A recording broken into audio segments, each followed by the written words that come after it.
This is kind of like a Sadie Hawkins dance. So, guys, you're not invited unless one of the girls in the high school girls youth group invites you. And so you can bring a +1.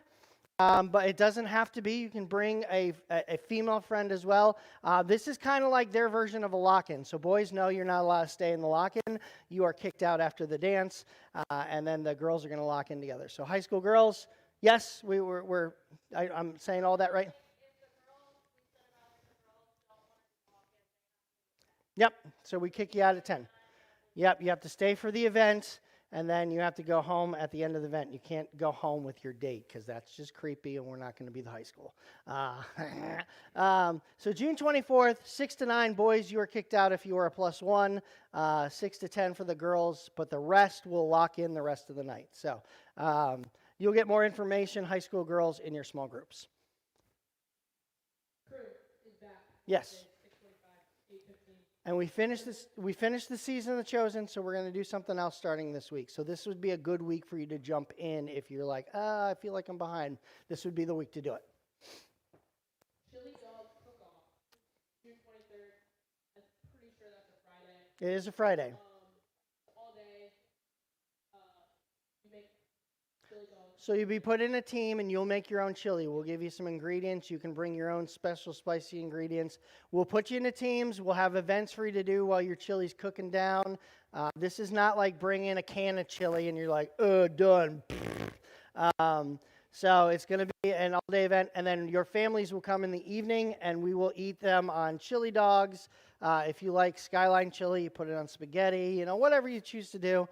So it's an all-day event, but we're also going to have like games. We're going to have some things out at the park for you guys to do, and then we'll have a bonfire in the evening. So June 23rd, all-day event. Come as you want, but if you want to do the chili cook-off, you have to join a team. Please sign up for a team. And then high school girls, you're every other week now, right?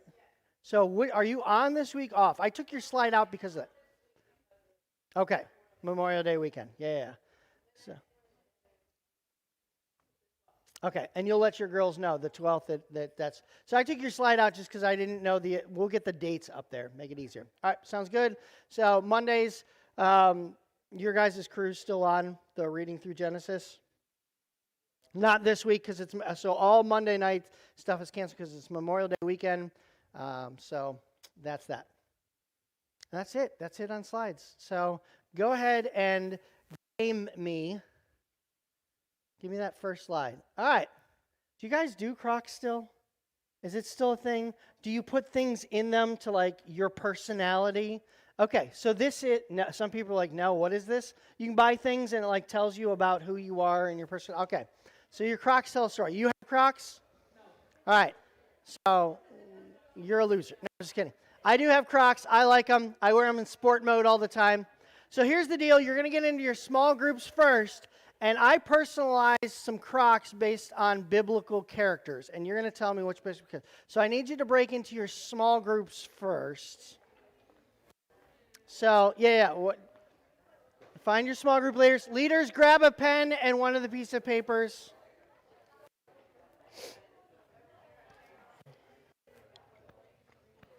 I did my best on this. I did my best. Yeah, I did okay. Okay. Grab a sheet of paper. Find your small group.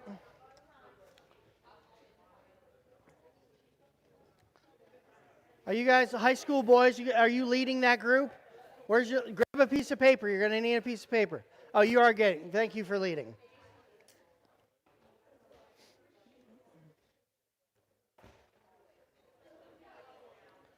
I like how everybody went to the back. One of your groups come forward. Somebody come here. I got way too many voices behind the computer that can see the answers. So, one of your groups come forward. Come on forward. Trying to sneak answers. Spread out for a hot second.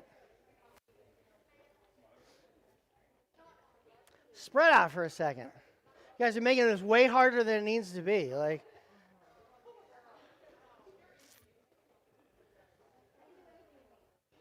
right. Are you tired? You sleepy? All right. So all you have to do is I'm going to show you the set of Crocs. You tell me the Bible character that goes along with the Crocs. Yes? It's pretty simple. In fact, I think I even put instructions on it. Can you guess the Bible character by their customized Crocs? We're pretty sure. I'll even put it this way. Jesus, most times Jesus is the answer. Jesus is not the answer to any of them. Okay? If you write Jesus, it's wrong. So, we're getting into a sermon series about Bible characters. Let's see if you know your Bible characters. Some are pretty easy. Some pretty easy. There you go. Yeah, all right. Yeah. So, do you know this one? You got that one? That was an easy one. All right. You wouldn't know that? Seems pretty biblical. All right. So, the answer is I know a guy. Yeah, I gotcha. All right. Let me give you another one. Pretty easy. Pretty easy. Huh? Those are not my Crocs. Those are not my Crocs. I may have just overlaid them.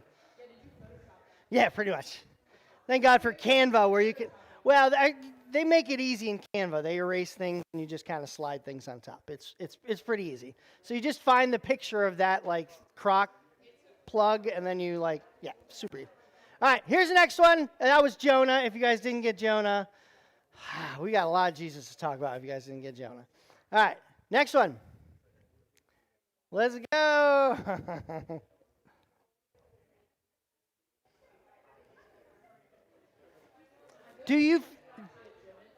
Say what? Yeah, absolutely. You can get some. You're going to get some now. You don't even have Crocs. All right. Answer is very good. All right. Daniel, how about this one? Throw in one of the ladies of the Bible. All the girls group seems to have gotten it.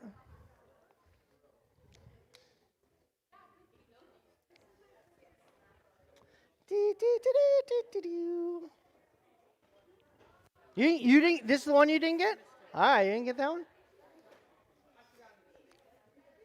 This was it. This was. Yeah. Everybody got an answer? Yes. All right, ladies, tell them what it is. It is Esther. It's Queen Esther. There you go. Queen Esther. All right, next one. Now, this is a tough one. This is a tough one.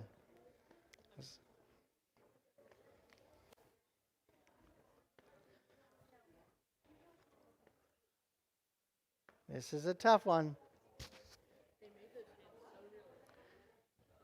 Yeah, they are crushing on that. He's got little chubby wrists.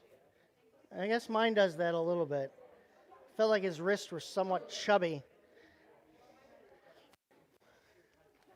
I don't know. Everybody check their wrist to see if you have chubby wrists like that guy. Like this side's fine. He's totally got there you go. Elijah is your answer. Anybody get Elijah? You guys get it? All right. Who's Elijah? Which, see, the best part about this is because you guys got it wrong, I need to do Elijah because everybody's like, who's Elijah? All right. That tells me that we need to cover that after this sermon series. He had to go up to the mountaintop to pray, and then he did several pillars of fire. He used fire to burn at the altar on the mountain. Yeah. Elijah. I told you it was a tough one. I tried to trick you, and I got most of you. Oh, I already gave you the hint.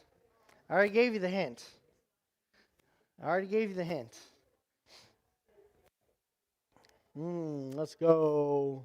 You got this one? All right.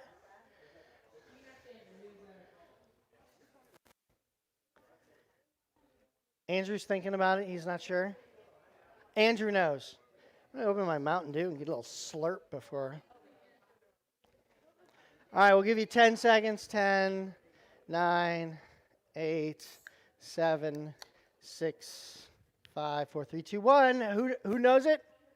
What do you think it is? It is Lazarus.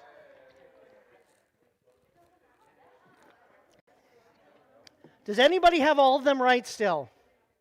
All of them right. All right. Pretty easy one. Pretty easy one. Yeah, the ones behind the computer. Andrew says they're all covered. And the way I had it staggered is the answer is the next first one. So there is some continuity. I made sure there was no cheating in this one. Unless Andrew's given his sister answers. He's like, I don't like her that much. 3, 2, 1. It is Samson. Yes. All right. This is the one that all of you guys got Elijah wrong for. And that's why I did not put it in this order, so that,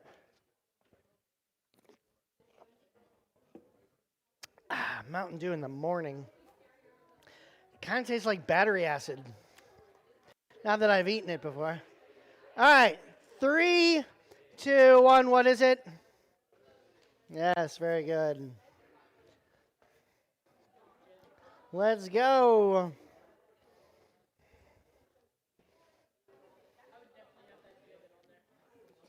Go to jail. You have the go to jail one? Hunter, you got Crocs? No. Okay, you should get them. They're pretty cool. Which is funny because people will spend thousands of dollars on Yeezys that are like Crocs, only uglier. I don't know. I'm a believer in Crocs now. I held it off for a long time, and I was like, all right, I'll try it. Now I'm like, hey, dudes in Crocs, let's go. All right, what is it? It is Joseph.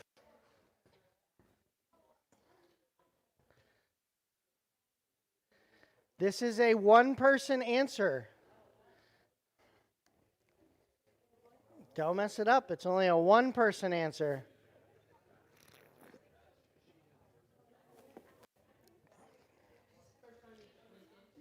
I think it's pretty neat. I could do this again. It's kind of like the emoji games we did a while ago where it's like the movie and I did emojis with them. That was fun. All right, girls, you still got it perfect? You got your one. Anybody else still got their perfect streak? All right, so we'll ask you, what is the answer? It is what? It is Eve, correct. Eve. So you guys are perfect? Well, I mean, in God's eyes, of course. Here, you guys can have the Starburst from last week, the rest of them. Come get them. I could throw them at you, but you got a blind kid. It'll hit her in the face. And nobody will jump in your way either because they don't love you that much. All right. I love Caitlin. Caitlin and I are like family.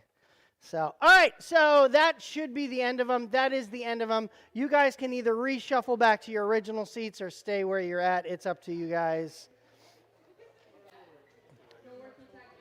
No more key tag bingo with the Now, here's what I did. I can actually look to see who all checked in and randomize it and pick that way if I wanted to. We should put something in it. How about we work on that this week? All right, so let's do that. And that's it. I guess I got to preach.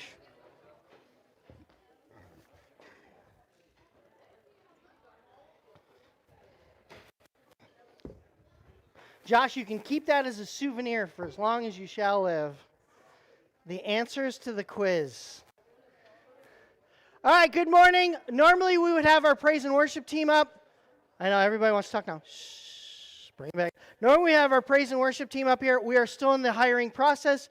We have one young man that is interested in it. He's done several parts of the application process, and so we are working through that. It takes some time, so we appreciate that. Remember, a couple of weeks ago, I said we're going through a couple of changes in OcYth. We do the check-in. You guys have been very patient with that. We're making it easier now that you guys are checked in and you have all.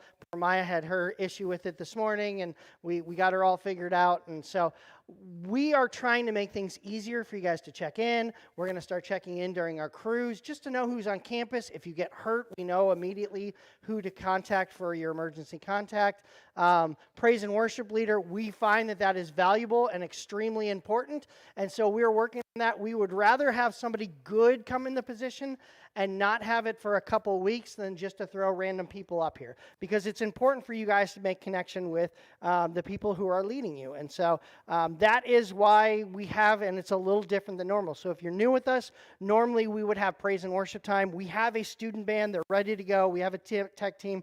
They're ready to go. We're just waiting for God to call that leader into that position. And so we're being patient. We ask you to pray alongside of that. So with that said, I get to preach, and then you guys get to get in small groups this week. I picked a story because your small group leaders say, hey, we haven't gone through the Bible, the actual Bible in a while. We've talked about topics of mental health. We've talked about topics of dating. We've talked about a lot of topical things.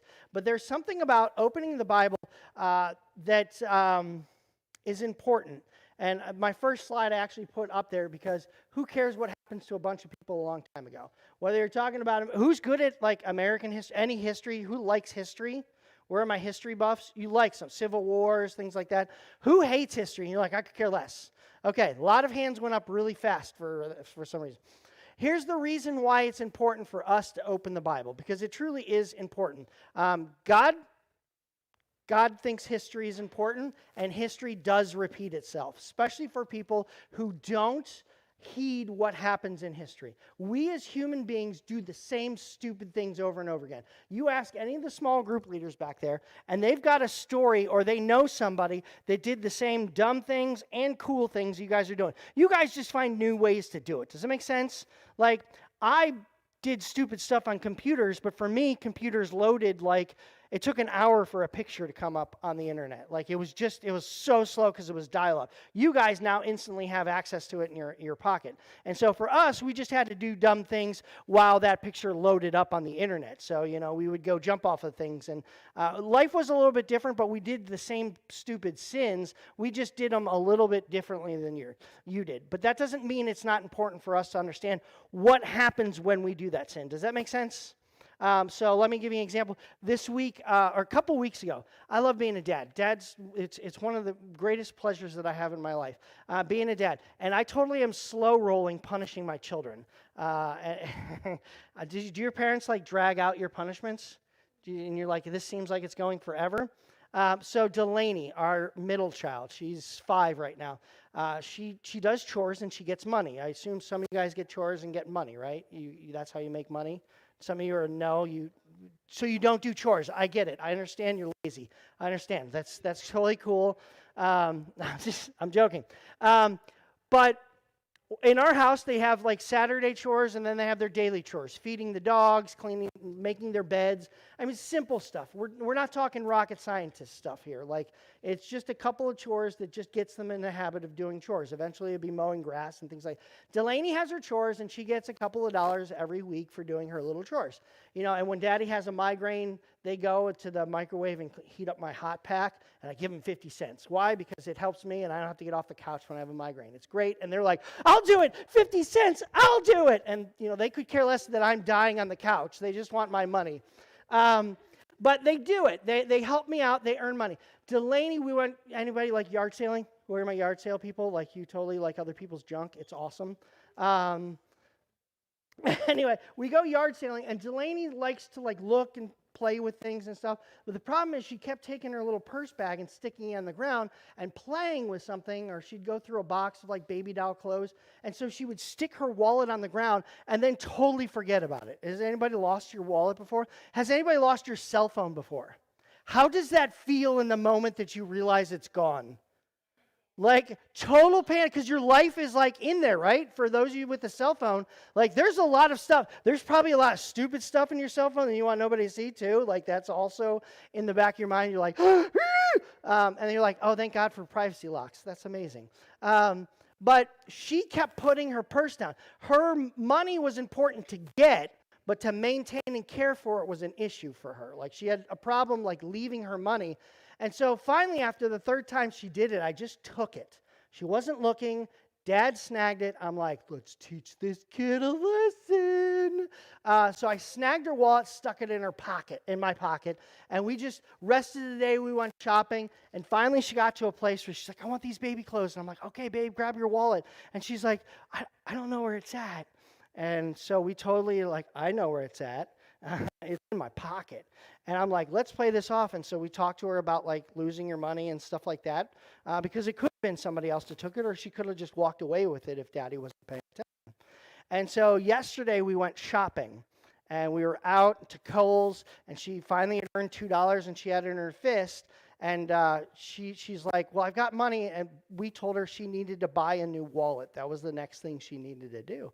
And so she had her money, and she's like, but I don't want to buy. And so she went into the store, and she's picking out a wallet. And she's like, I don't have enough for a new wallet, Daddy. And so I said, well, I have an old wallet you can buy from me for $2. And she goes, oh, okay, then I can have a wallet. And so we made an agreement that she could have my wallet for her $2. She gave me $2, and I pulled out of my pocket her wallet with all of her money in it. And so for her, she learned the lesson that's important to watch the stuff and care for your stuff, and we talked through the importance of that. And so she bought back her wallet that I didn't steal. She just left. She kept leaving it. And so she was teaching. So God thinks it's important to pay attention to history. If Lainey keeps leaving her wallet around, I'm going to keep taking it. Or eventually I'm just going to let her leave it, and it's going to be gone. God thinks that it is important for us to pay attention to history because we do dumb things over and over again. The same dumb things that I did, you guys are going to do or try to do. And it's important for me to tell you the consequences. Does that make sense? So let's go through a story. So what do you know about the second book? Does anybody know what the second book of the Bible is? Okay, yeah, it was on the slide. It's right there at the bottom. It is Exodus. Does anybody know what happened in Exodus? Okay, Moses happened. There was a lot that happened. There just wasn't Moses. What happened in Exodus? Anybody know? Everybody dies at the end? What? No. That's oh, I thought you said everybody dies. I'm like, oh, everybody left. Yes, Exodus does lead to the idea that everybody left. But how did they get there? Why did they need Moses?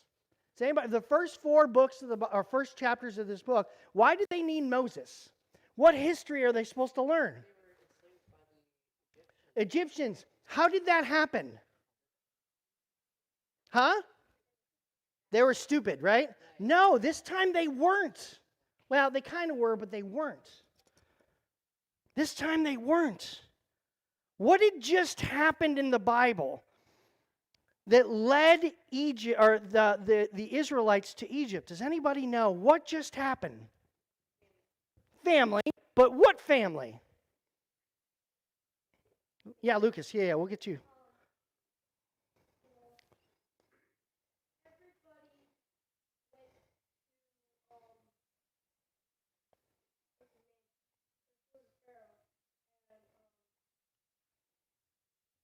We're struggling a little bit, aren't we? You guys, do you remember his name? Joseph.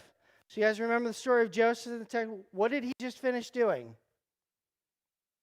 We'll let somebody else have a chance. What did you just finish doing? There's a couple of you guys know the answer. Some of you guys are going, and that's okay.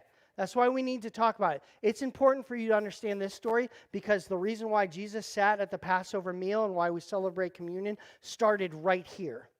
It's the reason why it started. Let me read it to you. There are the names of the sons of Israel, that is Jacob, who moved to Egypt with their father. So remember, Joseph just saved Egypt by storing up food. He interpreted the dreams of the Pharaoh. He saved Egypt. He saved the surrounding territories. And so Jacob's family and all of his brothers moved down to Egypt. So now Israel, God promised that Jacob's descendants Israel was going to be big. And there were going to be a lot of people in Israel. And so they moved down to Egypt, including Joseph, who was already there. In time, Joseph and all of his brothers died, ending that entire generation. But their descendants, the Israelites, had many children and grandchildren. In fact, they multiplied so greatly they became extremely powerful and filled the land. Eventually, a new king came into power in Egypt who knew nothing about Joseph and what he had done. Here's your first lesson. People erase or alter history for power all the time. Nobody, if I go back to my high school right now, maybe a teacher or two, but nobody remembers Dwight Karkin or what he did. I have no power. I have no prestige there. Maybe because of Bixby Timmons, because it's in its library, and I've spoken to a couple of my old classes. But other than that, 20 years, nobody. There's a track record that still sits up on the wall. Other than that, nobody, none of the teenagers know who I am. 20 years erased it. Imagine what history does. They knew nothing of the fact that Joseph saved the entire land by just storing up food. That's how fast your history is erased. There's an entire book of the Bible. So, first lesson, people erase or alter history for power. So don't do it because of history. Don't do things that you do things because God's called you to it, not because you want to make history. If you make history, there's one important thing you'll know. God will be involved in it. You're not going to make history on your own. Forget all the old musicians. I can ask you about the musicians of the 60s and 70s, and most of you are like, duh, Elvis. You'll remember like one of them. You ask the older generation, they remember all of them. You ask me about the 80s, I can give you a rundown. So your music will be erased for the most part. So understand the book of Ecclesiastes says everything is hevel. That means everything's a mist, everything's a vapor. History repeats itself, but what you're going through is not new to anybody else. Does that make sense? You're going through a lot of struggles, maybe some issues mentally, maybe boy-girl problems, all those. Nothing you can do is any different than has happened all throughout the history. So, but God did something about keeping history alive. Anyone know what God did after that? What did God do after the Pharaoh took over the Egyptians? I know you want to answer them all, but let's see if anybody else knows. Anybody? He started in motion somebody to save them. Who did he pick? Who did he pick? Not you. He didn't pick you to save them. That's already happened. Who did he pick? He doesn't even remember his name. Who did he pick? Moses. So, but did Moses have anything to do with it? Did Moses go, I'm going to be a great leader from the time I was a baby? So, Moses was put in a basket. What did the Pharaoh decide to do because of all these Israelites like being bunny rabbits and expanding in numbers when a mommy and a daddy love each other very much? That's a different sermon. He wanted every boy child. But do you know why they still started to multiply? What happened in the story? What happened in the story?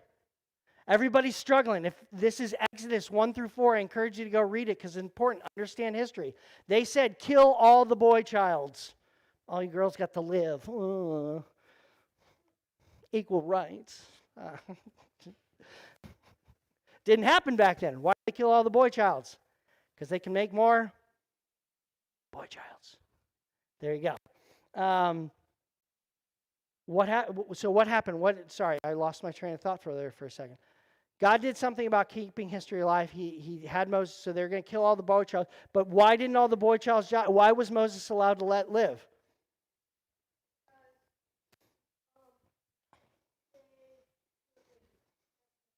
No, it was a girl that saved them. Do you guys know that? It was girls that saved them. How did the girls save them? Yeah, how did the girls save them? Not the little girl in Moses' story. There were women in Egypt that saved all of the generations of Israel. Before the basket. The midwives. Thank you. We're going to throw it out to the moms out in the background. The midwives. You know what a midwife was? We'd call them doctors nowadays. And this is the reason why I want to tell you this story, because some of you guys are like, why are we learning this story? It's so important. The ladies back then had mercy. They were women bound together, and they're like, listen, we're not going to do this. We're not going to kill children. We're not going to be violent against them. And so the Pharaoh's like, why didn't you kill all the boys? I want them dead. And the midwives are like, hey, listen, these chicks are so tough that they're having their babies so fast and then hiding them from us, even though they were the ones delivering them. The women actually went in and delivered the babies and then told Pharaoh a big fat lie to save the Israelites. God had a part in that. It says God moved their hearts. They were moved in their heart to save the children. And so, hey, she just got baptized, by the way. I don't know if you guys know Maddie. Maddie went to the waters of baptism. We have another one. Where are you at? Aurora's getting baptized during the 11 o'clock service, so congratulations on your baptism. That was good. Very big deal. She had family in town, and they have something to do this afternoon, so she had to do it during the 9:30 service. So I judge you for not letting me baptize you, but it is what it is. And one of the reasons why we get baptized is in this story and started in this story. So the midwives saved the children. And that's how Moses could even survive. And so he was allowed to live for 3 months before mom had to push him down the river. And so it went on. Yes, do, the princess replied. The girl went. So they went and called his mom to be his nanny for a little bit. Take the baby, nurse him for me. And the princess told the baby's mother, I will pay you for your help. So the woman looked after the baby, her baby home and nursed him. Took her baby home and nursed him. Later, when the boy was older, his mother brought him back to Pharaoh's daughter, who adopted him as her own son. The princess named Moses, for she explained. So did Moses even get his mom to name him? He didn't even get his. So Moses has no choice in any of this yet. We're like, wow, he's going to be the savior. Like, God's moving these pieces. Moses didn't even get a choice. And she named him Moses because it meant, I lifted him out of the water. So Moses didn't get his own name from his own people. He didn't get put in the place he was. He was saved because midwives were moved at the heart. But here's the problem.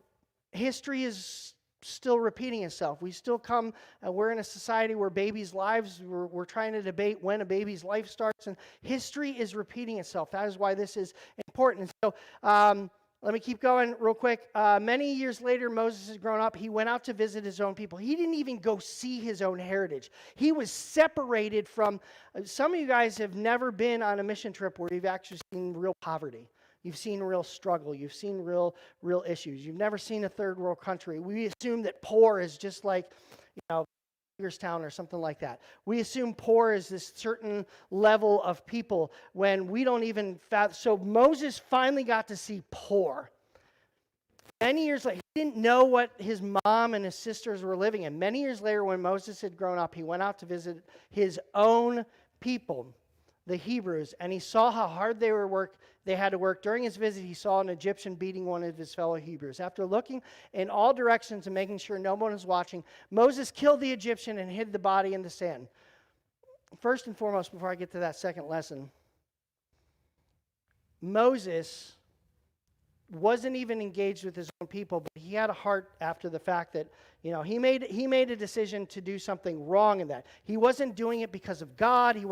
He made his own choice, and he ended up killing somebody. Strike one. So lesson 2, many times we can't be bothered with other people's struggles. Put yourself in other people's shoes, know their story. And that's what I was talking about. Like, we don't know what true poverty is. We don't know what true heartache is. We don't know a lot of those things. A lot of you guys, we say we're struggling with things.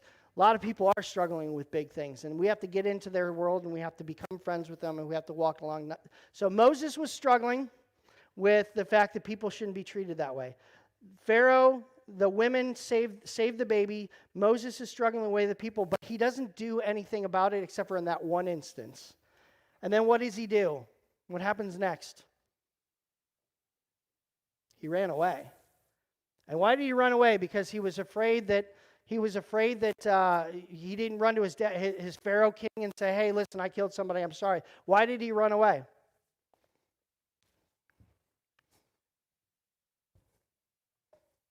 History repeats itself. We do things in our own selfish ambition. He ran away because he was still in Israel. He killed somebody, he too would be, or he didn't kill an Israel, he killed an Egyptian. He too was going to be killed. He did something in his own ambition. So, years passed and the king of Egypt died, but the Israelites continued to groan under the burden of slavery. They cried out for help, and cries rose up to God. God heard their groan and remembered their covenant promise to Abraham, Isaac, and Jacob. He looked down to the people of Israel and knew it was time to act. So the third lesson is God decides when it's time for action and not a moment sooner. So a lot of you guys are going through life and you're trying to figure out who you are and what you're going to be. You want to be, all of these great things, and I want you to be those things. But know that God is moving in those. And we're not going to get the things that He's called us to have until He decides we're ready for it. Does it make sense? We have to be obedient to the fact that, yes, we need to be good friends. Yes, we need to follow God's law. Yes, we need to honor our friends and loved ones around us. Yes, we need to be obedient to the law of the world. We have to do all those things because God has a design for you, and He's going to put it in motion when He's ready for you. And how many times in the Bible do people run away from? So Moses just runs away from God and his people and because of his own selfish ambitions. How many times do we sin and we close off the world around us because we're broken, we're struggling, we have a heartache, we have all those things, and then God says, hey, listen, I'm going to do something. Did he let Jonah just groan and moan and stop? You guys remember Jonah the whale? Was Jonah allowed to stop the mission in which God put in front of him? No.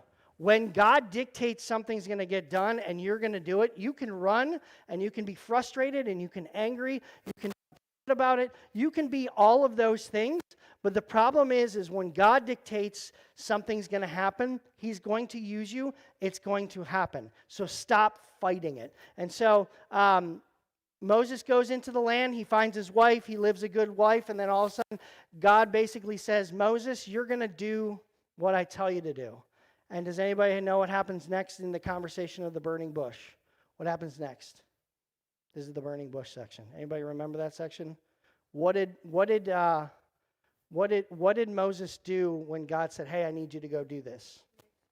He makes excuses. How often do we make excuses for things we don't want to do? All the time? Yeah. We make excuses for things we want to do that might actually be good for us. You know, even like learning how to take out the trash and do the lawn and things like that. Because here's the thing about it. If you don't learn how to do it at your age and you become an adult, I have an expectation when you become an adult, you take out your own trash. You make your own bed. You do your own laundry. You cook your own food. You do all the things that you're supposed to do. So why is it so crazy for us to start now? God's going to save His people. Why is He expecting Moses to complain about it? But yet we do it anyway, right? So there's this what if burning bush section. In fact, lesson 4, when God says you're the person for the job, get to work. Stop complaining about it, even if you don't like it. And the more you grow closer to God, the more you're going to start listening to that prompting. Where God's going to say, hey, you're in a situation where you can solve the problem in a godly way. You have the ability to ease the suffering of other people. You have the ability to end conflict in relationships. You have the ability to make your parents happy and honor them. You have the ability to do what you're supposed to do at work and maybe even do a little bit more. You have the ability to do that. And God says, listen, I put it in your life to do that. Now get to work because He wants you to do that. He wants you to be the man or the woman. He wants you to be the person that solves that. And so we need to start identifying, especially you as young people, you need to start figuring out those situations where you're like, I don't want to do that. God still wants you to do that. He wouldn't have put you in the situation if you weren't the right person to solve that issue. Does that make sense?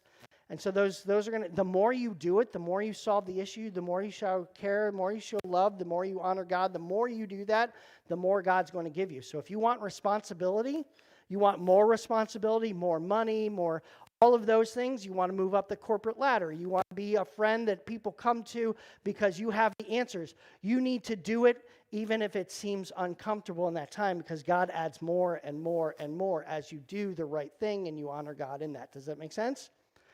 So yes, He has the what if what if they don't listen to me? What if they yell at me? What if Pharaoh sends his mean people after me and hear about the fact that they killed me?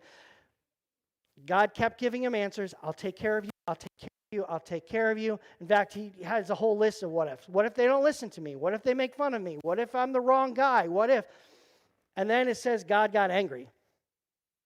You know, He got angry at Jonah. He got angry at the Israelites. He got angry at David. See, here's the thing. The more we fight Him, God's going to get angry, but He's still going to make you do it. He's still going to put those things in front of you for you to do. So, either you start to listen to God or you don't. History repeats itself. You can do your own thing, but God has called you to do something. He's going to have you do it, or you're going to have severe consequences against it. Make sense? We did that whole sermon series on consequences. This all works in the same vein.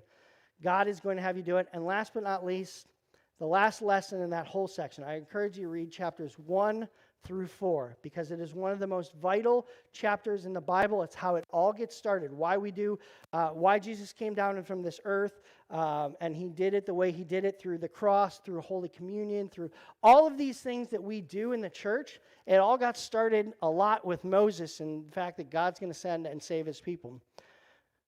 Don't make God angry. You still have to go do your chores. You still have to go take the trash out. You can either get grounded and still have to take the trash out. You still have to, if you get into a dating relationship, you still have to love that person. You still have to communicate to that person. You still have to, if you have a friendship that's on the rocks, if you want to save that relationship, you still have to say you're sorry. You still have to be a friend when the time you're like, man, I want to go to a theme park, but they're having a tough time. I need to be with them instead of the theme park. You have to do those things over and over again. The more you do it, the more God gives to you to do in his name, and he reveals who you are and what your identity is. The more you do those right things, the more you be sacrificial, the more you serve. And so you look at the story of Moses, and you see Moses had nothing to do with God all the way up until God said, hey, you're my man. You're the person that's going to do this. He was an Egyptian. He didn't know his own parents. He was an orphan, if you will. He killed somebody. He ran away from God, or at least his people. He found his wife. He was in a long away region, and finally God said, but now you're the person. I'm ready for you to do what you're called to do. And what did he do? I don't want to do that. I got a good life. I've figured out this thing according to the world. God's going to ask each and every one of you guys to do something. He's probably asking you guys to do it right now. Maybe you're in a tough relationship. Maybe your friends group is having a lot of struggles, and he's asking you to be that person. Maybe you've got, maybe there's mental health issues. Maybe there's all kinds of things you as teenagers struggle with. The first 4 chapters of Exodus, we're going to get into a little bit deeper who Moses is and who God created him to be, and how God used him to lead, even though he complained all the way through. And so with that, let's pray, get you into small groups. Again, congratulations on baptism. We've got Ian Kunke is also getting baptized. And then Heavenly Father, I'm grateful for these students. I pray that they know the story of history, because history does repeat itself. We get the same consequences from you that Moses did, that David did. We have the same consequences that Elijah did, same consequences that people throughout history receive for the same stupid mistakes that we make. And it's important for us to at least know these stories. Why? Because in knowing these stories, we know how you always acted. You always sent somebody to love them. You always sent somebody to save them. You always put into motion your plan for our lives. And so if each one of these students realizes that you have a plan for them, you love them with a purpose and a passion, if they start focusing on that plan, they start doing the things you're calling them to do, whether that be honoring their family, honoring mother and father, teachers, things like that, and then start focusing on the things that you would have them do. God, you will do amazing things in their lives because you've sent a Savior for us. He died on a cross, and now it's our turn to live in your glory and understand history and understand how to avoid the things that causes the heartaches in our lives. We ask this all in Jesus' name, who modeled that perfectly for us. And it's his name we pray. All God's people said, amen. Small groups.